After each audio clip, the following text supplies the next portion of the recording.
All right, good morning. My name is Mary Leonard. I'm chair of the department, and it's my great pleasure to welcome you to this week's Grand Rounds. On the left is your text code for CME credit, and we'll put that in the chat for your convenience. On today's session, we're so fortunate to have Dr. Dubowitz joining us to talk about neglected children, a role for child health professionals.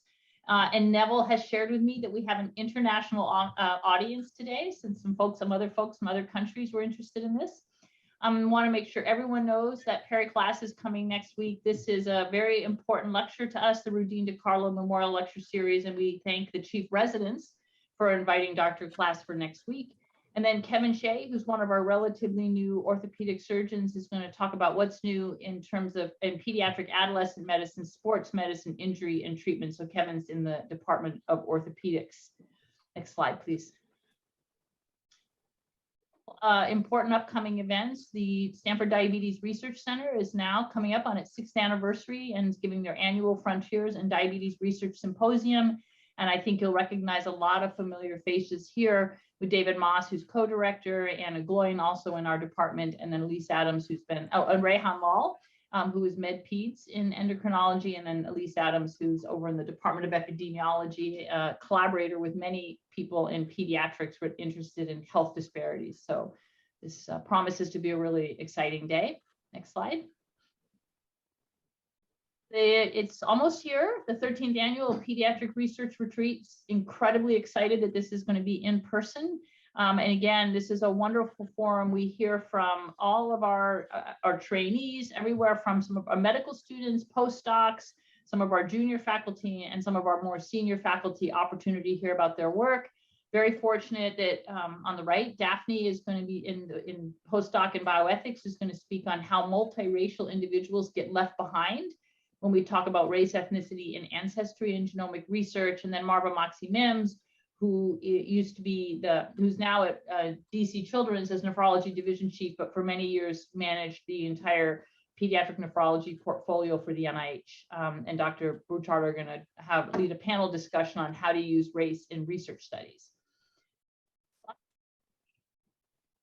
I think we have one more slide, just showcasing some of the other, again, sort of elaborating on some of the highlights of the retreat. And then I made a note that next week we'll show you the membership of the program committee, so you can all extend their thanks and congratulations for a really outstanding program.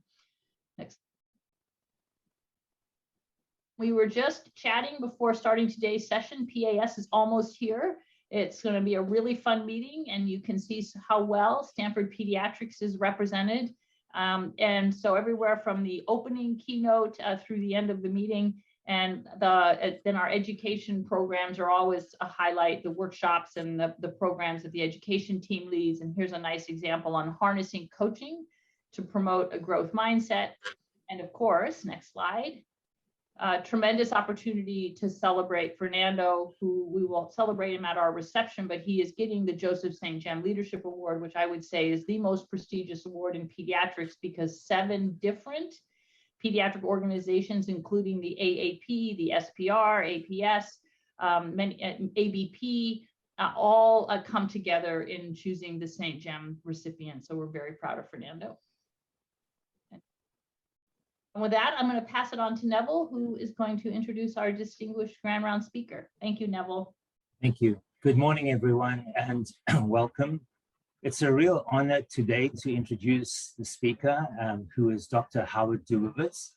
He is Professor of Pediatrics and Director of the Center for Families at the University of Maryland School of Medicine in Baltimore. He is a clinician, a researcher, an educator, and he is very active in the policy arena. Dr. Dubowitz graduated from the University of Cape Town Medical School, and in true disclosure, we were medical students together for 6 years of medical school and have been friends across the decades and across different continents. He then did his internship at Tel HaShomer Hospital in Israel, followed by a residency in pediatrics at Boston City Hospital, and then a fellowship in child abuse and neglect at Children's Hospital, Boston. And he led the development of the Safe Environment for Every Kid, the SEEK model, building upon the opportunities in pediatric primary care to prevent child abuse and neglect. He is a past president of the Helfer Society which is an honorary international group of physicians working in the child maltreatment field. He has served on the Executive Council of the International Society for the Prevention of Child Abuse and Neglect and the National Boards of the American Professional Society on the Abuse of Children and of Prevent Child Abuse America. Dr. Dubowitz has published over 200 publications, presented at many national and international venues, and has been the recipient of NIH funding for more than, I think, 25, 30 years. His topic today is neglected children, a role for healthcare professionals. Thank you. Thanks so much, Nev, for the nice intro. Thank you for inviting me to Stanford. It's been a real treat just a day or so. I've really enjoyed your mini heat wave after a very cool sort of damp March on the East Coast. So the topic of neglect is one that has long been of special interest to me. And there's an expression, the neglect of neglect. And you know, think about it, but the term sounds somewhat benign. It doesn't evoke in us professionals, certainly not the public, the media, the same strong reaction that abuse does. And I sometimes remember a talk I heard many years ago by Stokely Carmichael, and he was talking about racism in America. And he described how most people found acts such as burning down of a Black church as absolutely repugnant. But he contrasted that with poor children in Mississippi who day after day after day went hungry. And that didn't evoke the same response, rather a relative complacency. And I think in a way that this captures how we have neglected neglect. I'm hoping today to give you a better chance of why neglect, a better understanding of why neglect matters. So let me just move this along. Unfortunately, no conflicts of interest. I often think it helps to have some historical perspective to put things in place. And to set the stage, this is a really very brief history.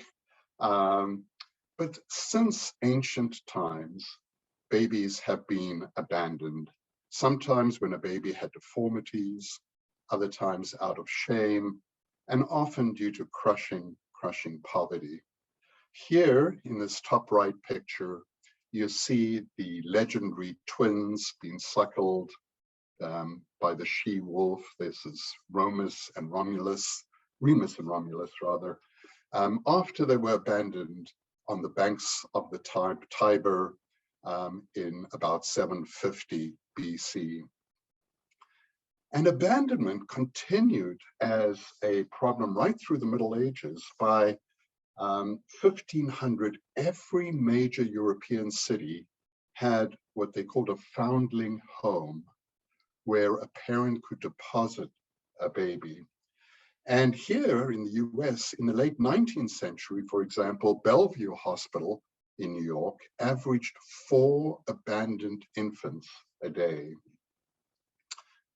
Shifting to the colonial period, the children of the poor, orphans, those who were abused or neglected, were often lumped together and considered dependent children.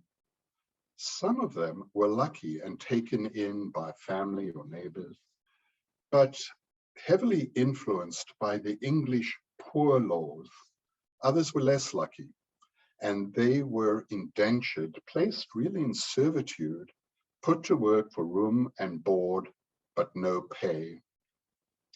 And this was often a dangerous arrangement. Another development that started in the early 1700s were almshouses or poor houses. And here, children, poor children, again, orphans, were dumped together with those who were the disabled, the blind, the deaf, the mentally insane. And as you can imagine, this was often a terrible arrangement.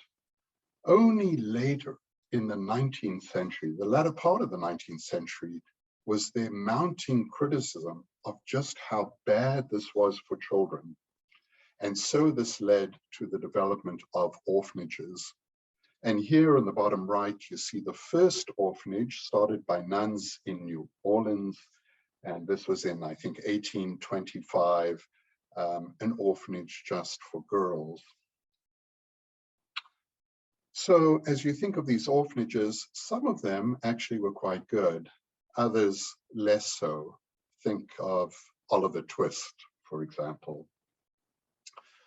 So in the latter 18th century, there were some terrific feisty child advocates.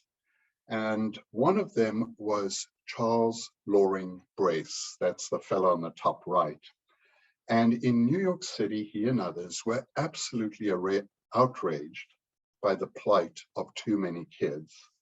And they ushered in what's been termed the progressive era. For example, Brace said, children really need to be raised in a family. And that eventually led to orphanages being abolished and to the creation of the foster care system. Brace organized the first specific organization in New York focused on abused and neglected kids in 1885. And in the subsequent years, many parts of the country followed. The progressive era was also interesting because for the first time, it ushered in really the recognition of the responsibility of government to play an important role.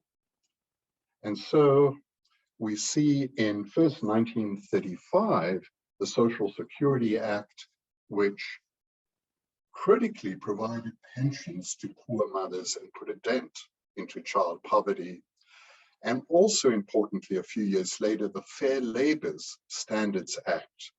And this helped set rules for a minimum age and working conditions for children. So in 1962, fast forward, Henry Kemp went to medical school at UCSF, was the chair of peds at Denver Children's. He and his colleagues authored The Battered Child Syndrome, published in JAMA. And this turned out to be a critical paper because within 5 years, it ushered in laws in every state about child abuse and neglect and organizing a response, a child protective system.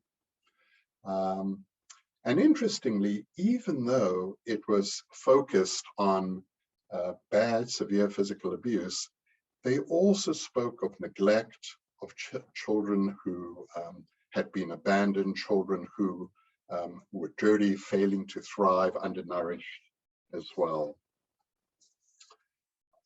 So Kemp's paper, by the way, was the result of a national survey of children's hospitals. And they found about 300 cases of mostly physical abuse. And part of the issue was no one actually at that time imagined the extent of the problem, the high prevalence, and that some years later, today, we have as many as almost 8 million children each year reported to CPS. So today, we have a system that is often criticized, seen as not working so well, and sometimes maligned as being racist and acting against the poor. And this has led to voices such as Dorothy Roberts, this book has just come out, that actually call for abolishing the child welfare system. I'm not in that camp. Yes, there are many problems, but I've seen far too many families that have been helped, where things have gone well, but clearly such successes do not make for good media stories. Before I move on, I want to suggest what I think are two enduring truths. One, that children have not fundamentally changed. Maybe this picture on the right is evidence of that. How we treat them for sure has changed, but not fundamentally children themselves. And the other is that even after working in this field for a very long time, I'm stubbornly sticking to the notion that most parents, most of the time, really love their children, want what's best for them. And if you look at the picture in the bottom left, I think you'll note the quiet anguish of this mom who is depositing her baby at this hospital in Paris in the mid-19th century. So, very briefly, why is child neglect so important? It's really quite common. Here you see the national data, a picture that's been fairly steady over the last decade plus. And what's striking is that roughly 75% of the kids that the child welfare system are engaged with are for reasons of neglect.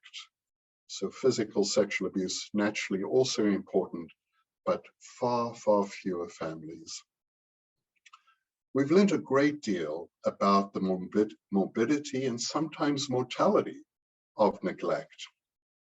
And this slide summarizes this knowledge over the last 60 years. So both in the short and long term, neglect can really hurt kids' physical, emotional health, their cognitive and social development. So for example, it's interesting, studies of juvenile delinquents and adult criminals have found how disproportionately many of them were abused or neglected when they were kids. Here's one example that we occasionally see of a severely undernourished baby. And this is just one of many studies showing the neuro changes that can happen with, in this case, with neglect, with deprivation, possibly with lifelong consequences. Even deaths. You see here that, again, about 3/4 of them, deaths related to child maltreatment, are attributed to neglect. Most commonly, these are lapses in supervision, where young kids, whether it's a bathtub or a swimming pool, are not adequately supervised and a tragedy ensues. I know you know well the ACEs study. This is one of probably 150 papers at this time, showing that even correcting for those possible confounders, how the different ACEs, you see here emotional and physical neglect, can add to the risk of heart disease. Remarkable in showing that what happens to the little 4, 5, 6-year-old today can have this impact 4, 5, 6 decades later. Also, by the way, contributing to premature mortality. Needless to say, when you think of all these outcomes, we are paying an enormous price for this problem. We have US Surgeon Generals and CDC saying that child maltreatment may be one of our biggest public health problems. I want to suggest that in addition to all of these issues, perhaps the most compelling case for why neglect needs to be addressed is a moral one. And if we think of the suffering that kids go through when their needs are not met, imagine, let's say, a newborn, an infant who has a severely depressed mom who's unable to be responsive, and the baby's crying and crying and crying, and what that experience might be like for that baby. So here too, another good reason for being concerned. Finally, I think as physicians or in healthcare, we have really good opportunities. If we are interested, if our eyes and ears are open, we have these opportunities to intervene. And arguably, if we have such opportunities, that goes hand in hand with a responsibility to help. So I hope I've convinced you that neglect really is important. It's always nice if someone in the audience nods their head or so, but Zoom doesn't help with that. Okay.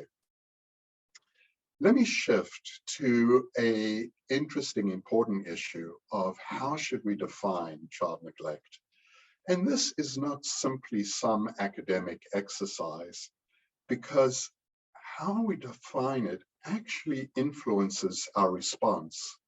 It might shape how you address a problem this afternoon in clinic. And hopefully you know this better than I do, but here you see California's child neglect law.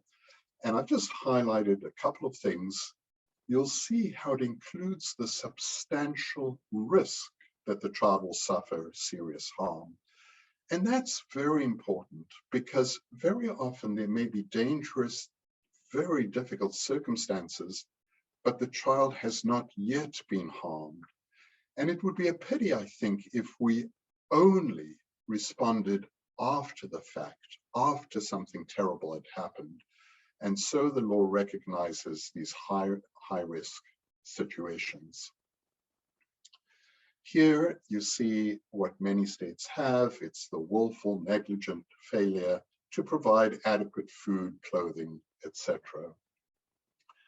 And also importantly, attention is drawn to if something happens to the child's sib, that the sib has been abused or neglected, that one also needs to worry about the other kids in the home. I want to ask you to take a step back for a moment and ask this very basic question. Why do we want to define child neglect? What's this about? And I'm going to suggest that at the heart of the matter, what we really care about is primarily to protect kids and improve their well-being. And it's not really about blaming parents. So if you're with me on that, here you see a child-centered definition of neglect. So defining neglect as occurring when a kid's basic need or right is not adequately met, and that leads to actual or potential harm. The reason that I have right in there is that in much of the world, what I'm discussing this morning is described in terms of human rights, children's rights. And it's striking how in the US, we do not often use the same language. By the way, this is not just, oops, battery is running low. Hopefully that's not going to be a problem. Is not just a semantic issue. Because rights means that the legal system government also has a responsibility. And if we had a couple of hours to discuss what in 2022 are the basic needs or rights of kids, I'm guessing that we would agree with what you see at the bottom. These are really basic things, not luxury items, a trip to, I don't know, Disneyland, for example. What are some of the advantages? And I'm just wondering if I need to plug something in. So bear with me 1 minute because I do. But let me just do this quickly. My wife had moved something.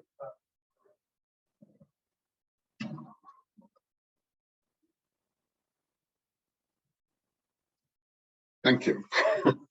What are some of the advantages of having this child-centered definition?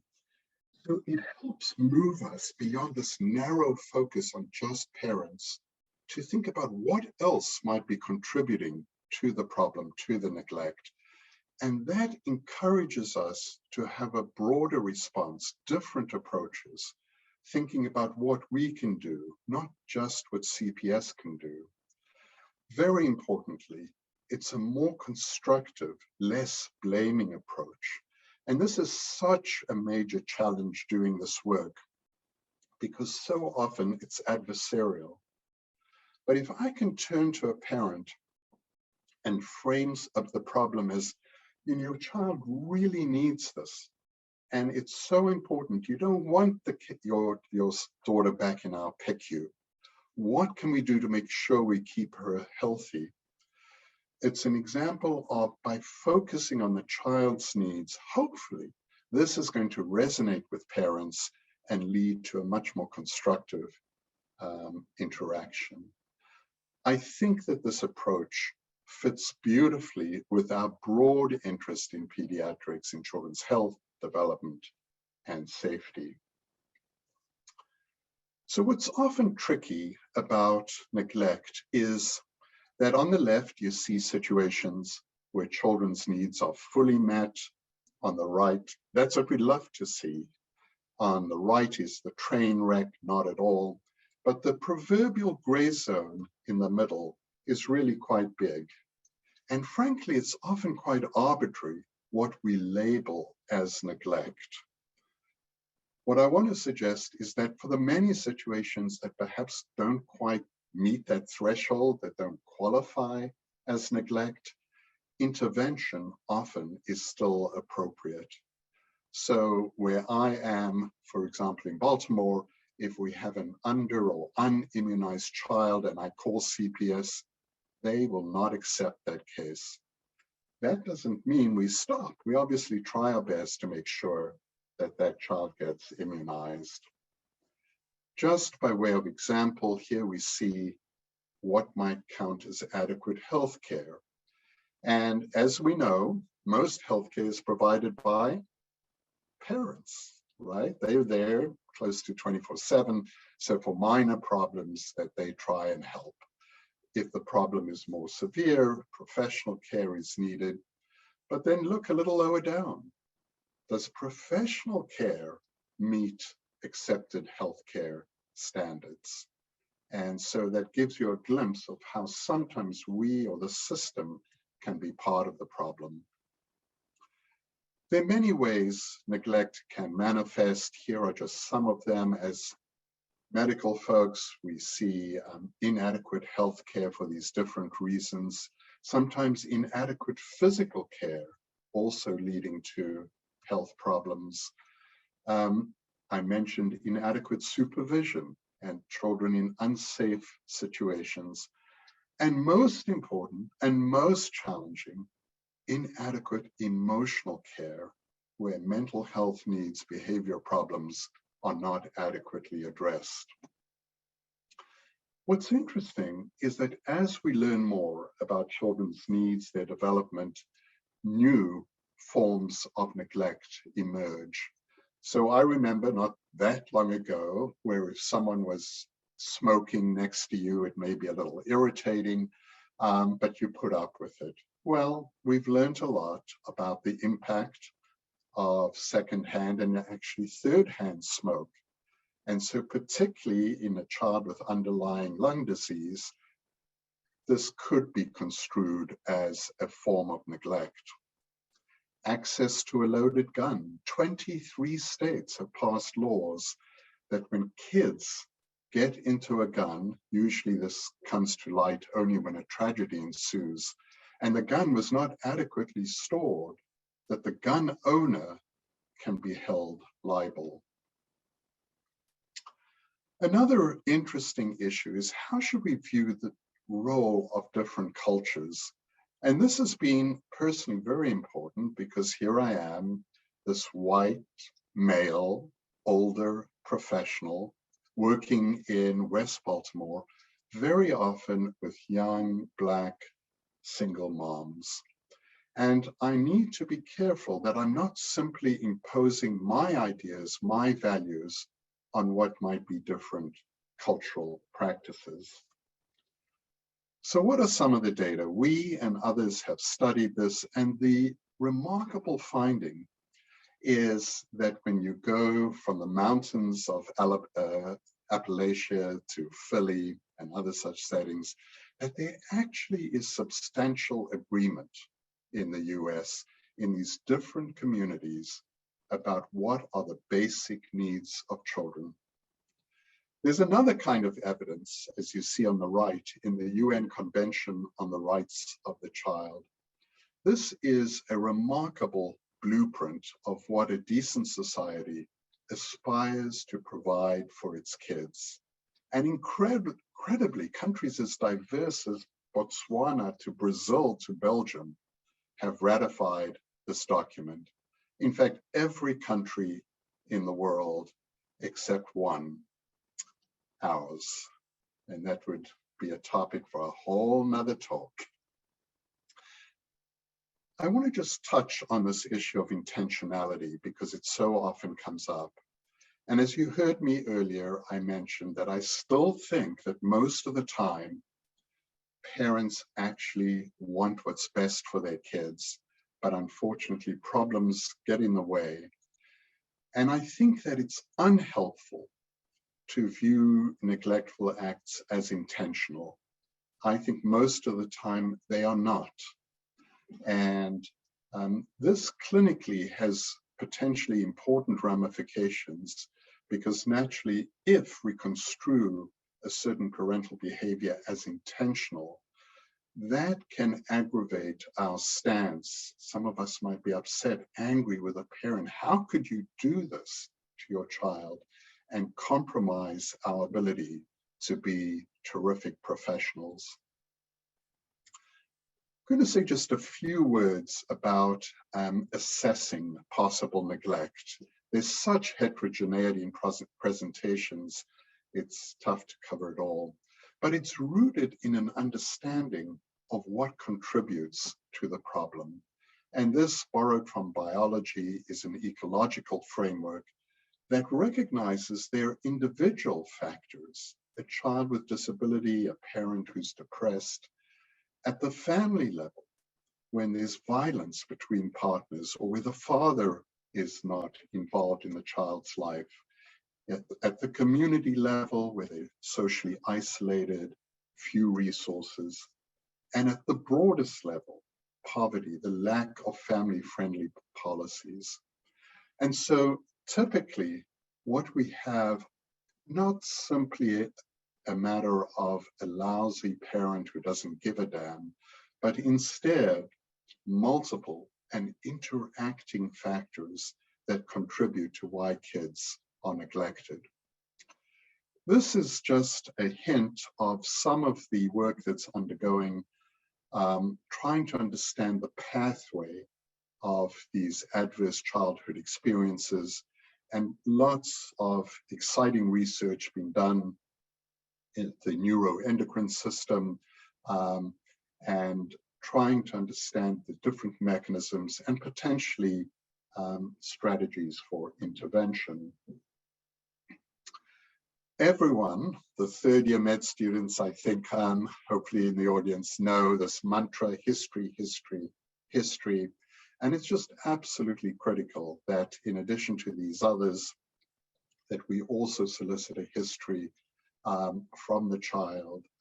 By the way, when I mentioned children's rights, one would argue that this is about the child's life. They have a right to be involved. This is not only a matter of gathering useful info. And yet, I will say quite often, children are not directly interviewed about this. Sometimes you might wonder whether a child has been scapegoated. Most of the time, as shown in this research, other kids in the home may also be neglected. I often think that it's a safe assumption that when a child is neglected or abused, to assume that everyone under that roof, indirectly or directly, is affected. I've spoken a little bit about the risk factors, and this is our natural orientation in medicine, the whole biomedical model, what's the pathology, and then how do we treat or prevent it. But I just want to draw attention to the importance of protective factors, something we've learned in recent years, that are so critical in helping buffer the problems, the risk factors. Some of these protective factors reside within the child, the patient, perhaps the parent. So if I have a bad asthmatic back in the PICU and the parent didn't fill the prescription, let's say, and I'm feeling frustrated, but if I can, again, I'll use the same example, turn to the parent and say, you know, I can see how much you care about your daughter. What can we do to make sure she gets her meds?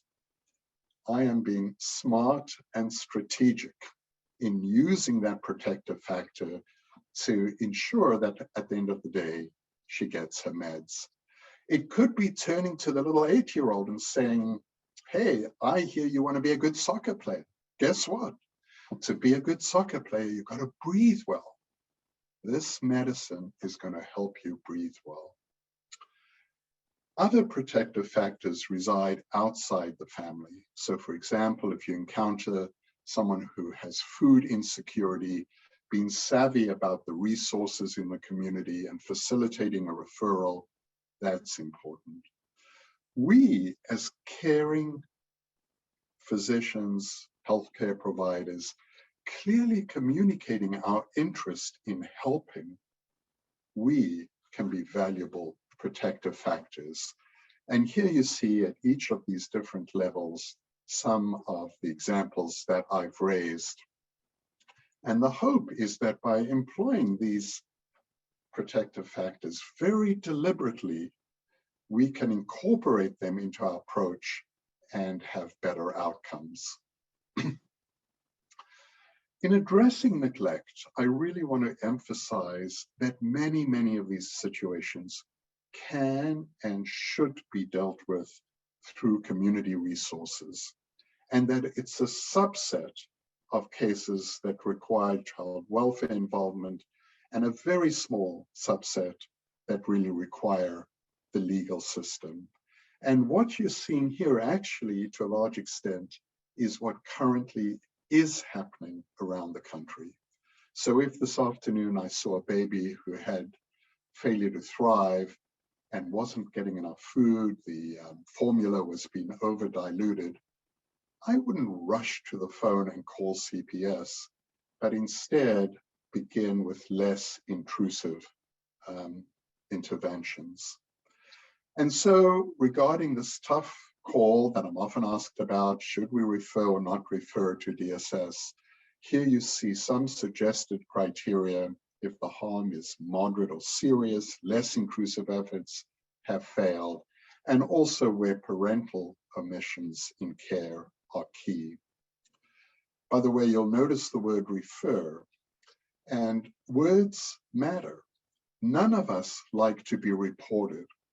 And I think it's helpful as we try hard to frame our intervention constructively that we use a word such as refer, which is what we do in healthcare anyway. I want to just draw your attention to, I think, an important development in the child welfare system over the last probably 15 or more years called differential response. And this is a radical departure from the traditional investigation focused on who done what, to instead trying to identify what do these children and families need. Actually, this is at the heart of what child welfare should be about. And around the country, it's implemented differently. But for many neglect situations and for less severe situations, this is what CPS is using, not focusing on trying to figure out, who may have caused the bruise. I want to say that it's important for us to think outside the CPS box. So scattered around the box here, you see about 10 agencies that are, for me, within a mile or two. And so where I see a worrisome situation, in addition to CPS, I think of how might I connect families with one of these different services that can provide them with what they really need. A reminder that treatment can actually help. Sometimes with neglect, I hear people say, oh, it's just so difficult, this multi-problem family. Do you recognize this baby? This is the little guy that I showed you earlier on with the severe failure to thrive.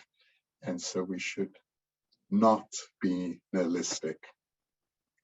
A great example is, some of you will remember from the early 90s, those awful stories of kids who were rescued from Romanian orphanages. And research was done on adoptees who were brought to the UK.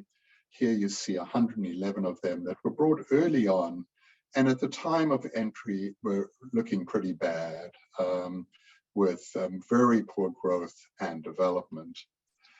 And these kids were followed at 4, and what you see is that those who arrived really early in the first 6 months of life showed excellent catch-up, less so those who arrived later. At age 11, something similar, those who had come early had normal cognitive development, those who arrived later, significant impairment, and then later in early adulthood, again, those who came later had significant problems. And I think it's a terrific illustration of resilience, of the capacity to be resilient, but also some limitations. How time is so critical. So the intervention early really mattered. And that also, to some extent, the relativity of resilience, that it's few children who escape such awful conditions totally unscathed. So some of the take-home points I'm hoping you'll remember in a week or two. Neglect is not benign, even though it might sound that way. Think about the advantages of a child-centered definition. I think it's useful to consider neglect as a symptom, and the tough job is to understand what's contributing to this problem, remembering that typically there are multiple and interacting contributors. Also, the importance of identifying and using protective factors and not losing heart and hoping to foster resilience. So in the last few minutes, let me wrap up. I think as child health professionals, we need to be feisty advocates on behalf of neglected children. And this can play out in many different ways. When I explain to the father of a 6-month-old that it's okay for him to pick up his crying baby, don't worry about spoiling him. In a sense, that's advocating for that baby. When we help a depressed mom get counseling, get therapy, that's a form of advocacy. When we develop or support community agencies, perhaps through volunteering or writing a check, that's also a form of advocacy. And at the broader societal level, how we vote, paying our AAP dues. I think the AAP does a terrific job as being strong advocates at the national and state level on behalf of kids. I'm happy to send off that payment. I want to just finish saying a few words about poverty and child neglect, because this is something that I'm often asked about and has been hotly debated. And what you see here is that data has clearly shown how neglect is much more commonly identified in low-income families. In this large national incidence study, the rate of neglect was 7 times higher in the poorest families compared to all others. And the big question is, does this reflect biased identification and reporting? And in an interesting recent paper, Barth and colleagues looking at the data argue no, that actually when you look at the outcomes of poverty, what you find is that poor children have a whole slew of negative outcomes, including being in the child welfare system. So the morbidity, the mortality across the board shows that poor kids are affected worse, and suggesting that for the most part, the data from child welfare does not necessarily reflect bias. I will say there is another body of research that suggests that bias, at least to some extent, is part of the problem. Another interesting question is poverty the same as neglect? Are these families simply living in miserable conditions, and that, let's say, middle-class professionals are deeming them to be neglectful?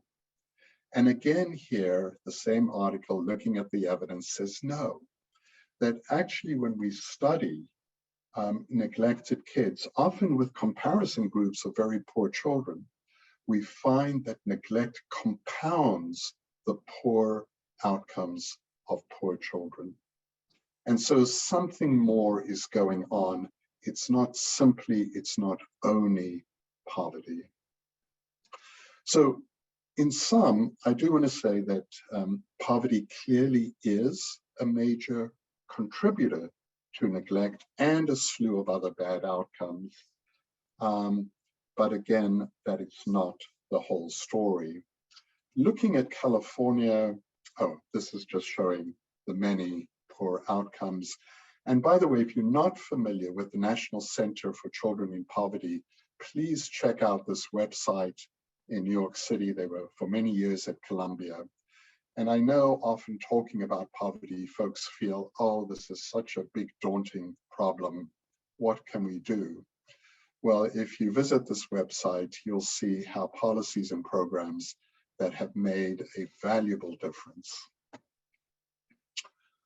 Wanted to just point to a little bit of the California data, and this is interesting, looking at the relationship between child well-being on the y-axis and income inequality. And if you can see my cursor there, you see how California is not doing so well towards the bottom right. So with high income inequality and correspondingly relatively poor child well-being. And here too, you see that you have roughly, well, more than a third of kids living either under the federal poverty line, which by the way is really, really low, $25,000 a year for a family of 4, or between 1 and 2 times the poverty line, which arguably is still pretty poor. So I want to just point again to the UN Convention of the Rights of the Child. And here you see it's strongly pointing a finger at the responsibility of government to protect, assist families in meeting children's needs. And so one could argue that having in our country 1 in 5 children living in a food insecure home, living in poverty, really can be construed as a form of societal neglect. Really, finally, as an ex-South African, I want to quote one of my heroes who I think put it so well. So looking at the broad swath of history, I do think that we've made some good progress, but at the same time, it's very clear that much, much remains to be done. Thanks so much for listening. I hope this was helpful. And I think we have a few minutes for Q&A. You're on. Okay, thank you very much, Howard. That was wonderful. So Dr. Dubowitz's presentation is open for Q&A. Probably the best thing is to put those questions in the chat. But while we're waiting for questions to come up, I am intrigued by the fact that the US has not ratified the rights of the child. And can you just talk more about that? Why not? And what's the process of doing so? Yeah, so it requires a 2/3 vote in the Senate to ratify an international convention or treaty. Need I go on? And so there is, as we know, great disdain towards the UN. There is resistance to the idea that this international body should instruct us on how to parent, how to raise our children. Some argue it's actually technically not correct, that it would impinge on the right of parents to use physical punishment, which, by the way, 63 countries have banned in their laws. So it's some of the language that those in one camp find overly controlling and offensive and are dismissive of the UN intruding on our sovereign right to decide how Americans should raise their children. But incredible, because as you heard me say, every other country, including Somalia and you name it, has signed on to this admittedly aspirational document. By the way, if you haven't looked at it and you have a slow moment, it's really worth Googling, because it's a beautiful document of what we'd love to see.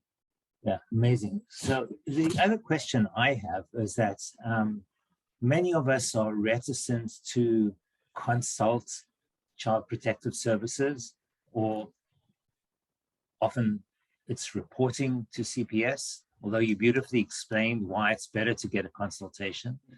And because our feeling is that not much is done, given the limitations of what they can do.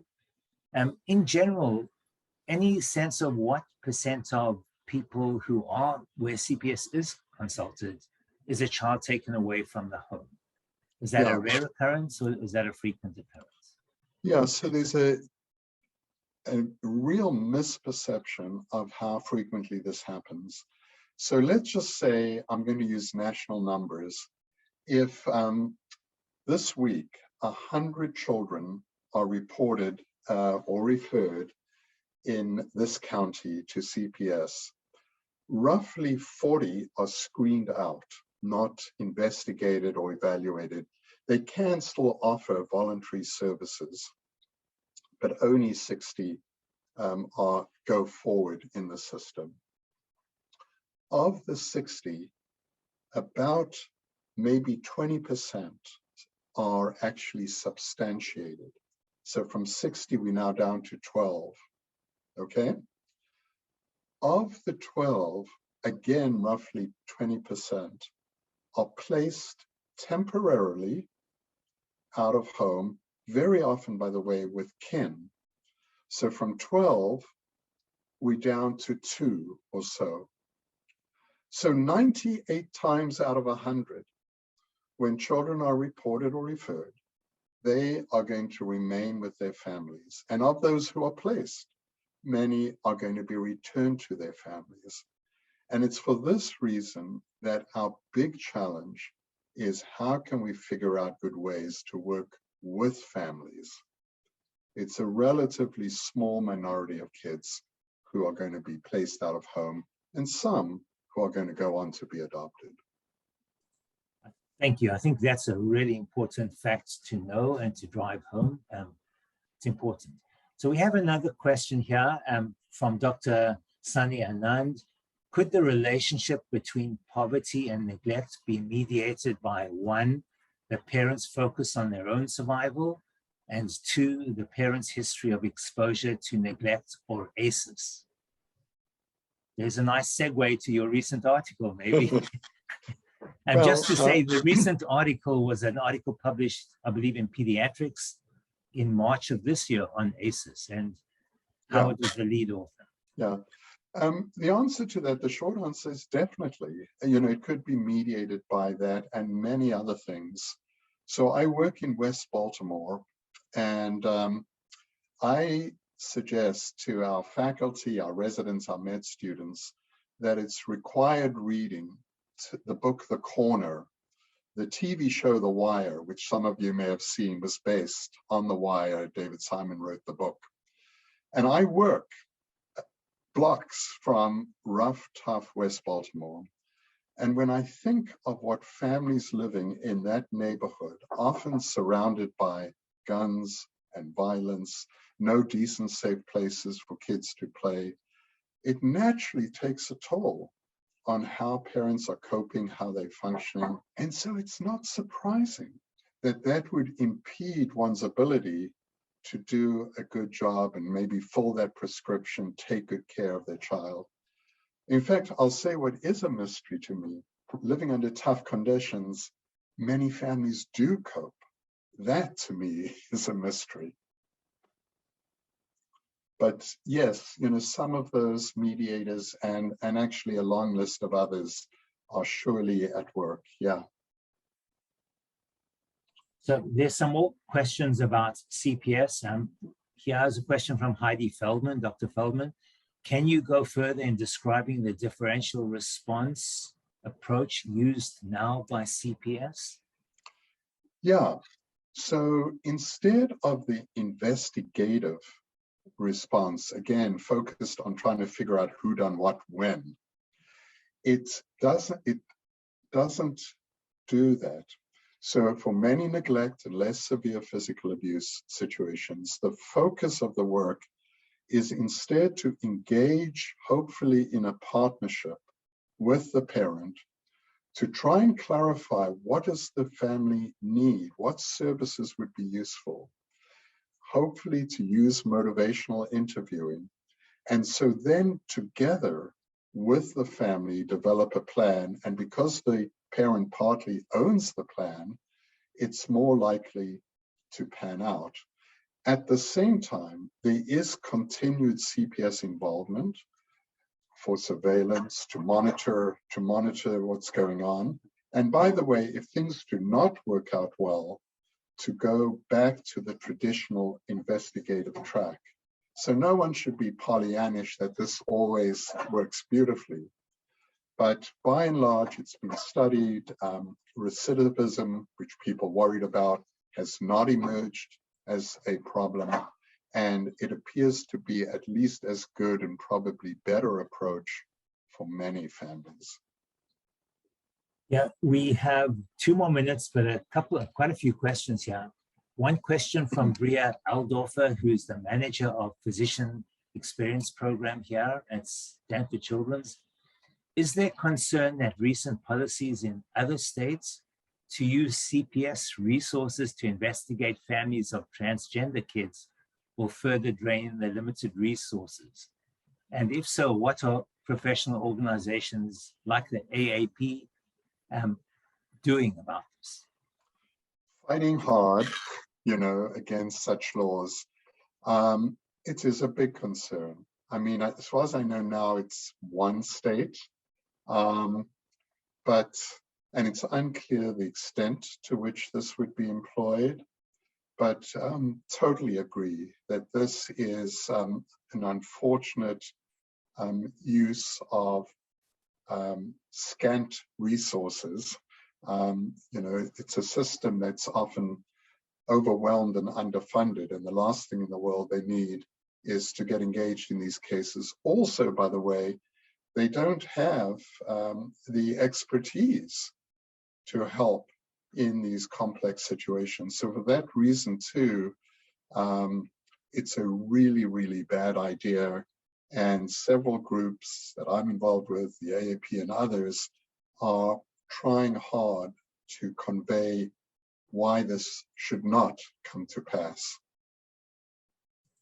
Okay, here's another one from Katie Fast. This has been fantastic. Thank you. I'm a subspecialist for adults Have you thoughts or ideas how to pick up the pieces for adults who are neglected as children, people with poor senses of the normal, in suboptimal relationships, makers of poor choices? Yeah, so good question. I think many therapists out there, they are part of picking up these pieces. Our program has a therapy component, and it's focused on treating abused and neglected kids, as well as those exposed to domestic or intimate partner violence. And as you can imagine, very often we are also providing treatment to the parents who themselves were maltreated as kids. So I think there is an enormous need for this. ACEs has clearly shown a linkage. And what we really need is in the first place, to try and prevent this lousy problem, which has been another focus of our work. But for those who've been affected, to try and mitigate the sequelae and try and ensure good outcomes, it's largely with the mental health community and needing the resources, the policies, the health insurance that enables people to access mental health care. Okay, there are some more questions, but it is 9 o'clock and we do have to end. So Howard, thank you for a very thoughtful and insightful presentation. We hope you enjoy your stay over here, and to all the attendees, thank you for your attention. Thanks so much. Thank you. Have a good day, everyone. Good day. Okay. Bye. Bye. The preceding program is copyrighted by the Board of Trustees of the Leland Stanford Junior University. Please visit us at med.stanford.edu.